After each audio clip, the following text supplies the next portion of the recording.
If you want to unlink your Telegram account from Facebook, follow these simple steps. This process will help you disconnect the two accounts effectively.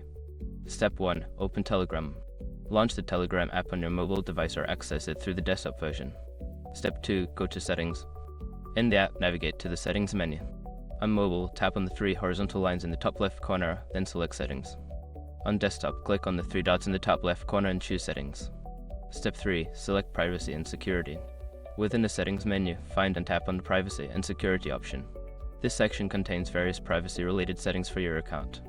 Step 4. Manage linked accounts. Scroll down to find the Link Accounts section. Here, you will see any accounts that are currently linked to your Telegram, including Facebook.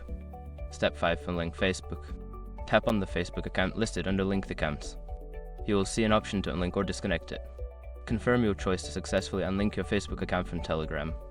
After completing these steps, your Telegram account will no longer be connected to Facebook. If you have any further questions or need assistance, feel free to reach out for help.